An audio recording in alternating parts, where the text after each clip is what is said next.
Hey everybody, welcome back to Video Episode Tarek and our continuing series, Model Museum, where we review every single Sega Model 1, 2, and 3 arcade game ever made in a retrospective fashion. That's not a racing game because I did that retrospective last year. And today we have Top Skater, an absolutely insane and fun skateboard game for the Sega Model 2, which would go on to inspire both Crazy Taxi as well as air tricks on the Sega Hikaru. Before we get too far involved though, do me a huge favor down below, hit like and subscribe and ring that notification bell, definitely helps us out. And if you feel so inclined and want to support the channel, we got a Patreon link down below as well. But getting right into the game, this was another of the Sega Model 2 generation's amusement cabinet. It had a skateboard on the front of the cabinet.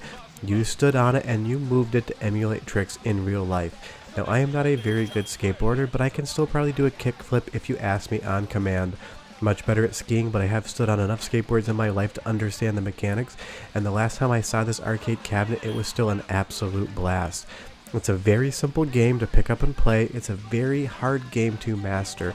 Your line in this game makes so much of a difference, and it is a score attack, just like Sega Water Ski that we've either already featured or will be featuring shortly. The more points you get, the better you're standing, the higher you're standing, the more you've quote-unquote won the game. But there's so many different moves in this game, so many different characters to play as, and so many different ways to play. The wrong way to play is to go headfirst into that barrel. It's going to screw you over. But you'll see here we have half pipes in the game as well as ramps, so you get to decide whether or not you want to do a trick on the half pipe or on a ramp. And half pipe skiing, a lot better in my life than I am at skateboarding.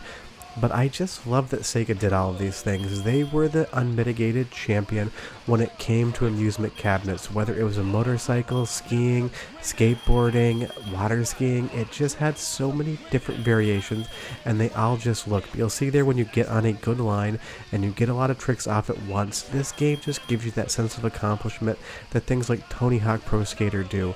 Play that game, do a good job, land all your tricks, and you feel basically invincible. Now, fair warning, there's going to be no soundtrack sample in this game, because if you can't tell in the bottom right hand corner, it is a fully licensed soundtrack and every single song would put up a copyright strike. It is the most 90s soundtrack you could possibly imagine. If you were there when the music came out, you'd probably love it. If you weren't there when the music came out, you'd probably think it sounded old.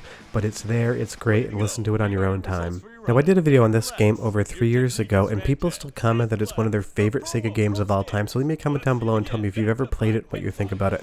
But you will see I got an S-Class there, and I was in 20th place. Getting first place in this game is near to impossible unless you practice every single trick, every single line, and understand exactly where everything is in the course. And even then, your inputs have to be absolutely perfect, because if you mistime anything, you're gonna dump that board and you're gonna have a bad time. But there's only 2 different courses in this game, moderate and expert. I do wish that there was a little bit more as far as the courses were concerned, but pretty much every single time Sega made a gigantic amusement cabinet. There was a lot more to do in the control scheme and a lot less to do in the actual game. You didn't get 6-8 courses. It seems like they dedicated a lot of their time just to the fundamental design of how the cabinet worked and didn't have as much time to actually put more gameplay in. So if there's one thing that I can strike Top Skater for in my own mind, is that I wish there were just a few more courses, but I get it, they spend so much time working on the mechanics of this, maybe they just didn't have enough time to actually do anything else. And this definitely feels like it shares an engine with Sega Water Skiing. The physics, the gravity, and the overall way you perform tricks and move your characters around, these feel like the same game just performed in different sports. But I'm sure a lot more people here are skateboarding fans than water skiing fans, although I have water skied a ton of my life and I absolutely do love it.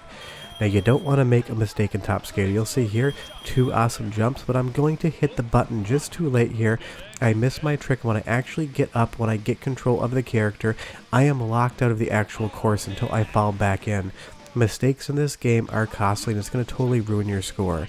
Now, when you get to the half-pipe sections, it's all about the rhythm you take through the course and your trajectory. If you push the jump button at the wrong time, if you're too low down or you're past the lip, you're not going to get that air time. You need to basically hit the apex of the ramp and jump at the last possible second before you leave the ground, or else it's not going to work out for you. You also need to worry about the line down the course. You can see here you can go through rings for extra score and time, but honestly, just do your tricks. Don't worry about the timing. You basically always have enough time to get down the course, but the tricks that you perform and the score that they bring you are what really counts. And some things right here is telling you to jump through those trees. It's a nice risk versus reward, but 9 times out of 10, I just hit the tree. It is so much better to just slightly avoid it so you can make sure you get that score. because that's all this game is 100% a score attack game. And you'll see here that we jump into the half pipe. If you take the line correctly, we get the ramp, we get the half pipe jump, and we get the extra time all at once. The more you play the game, the more you practice, the more you understand the course and exactly where you can go and what you do, the better you're going to get at this game. It's 100% a learning experience, and that is what's so much fun about it. Even if we don't have the gigantic cabinet with a skateboard to stand on, with a controller in your hand, this game gives the same sense of learning and satisfaction that it would in an arcade, except now we don't have to pump a ton of quarters into it just to experience it, because these games usually cost at least $1, sometimes $2 back in the day in arcades. The bigger the cabinet, the more the features, the more you were going to pay to experience the game. And when it took 3 or 4 plays just to understand what the game was asking of you, it got very expensive very quickly. So thankfully M2 emulation exists. You can practice this game to your heart's content by putting in imaginary quarters or going into the test menu and just setting it to free play. Just be aware when you do set games to free play, sometimes you don't get the attract screen. That only happens when there's no quarters in the machine, so you might be missing out on something. I much prefer putting in imaginary quarters than I do keeping things on free play.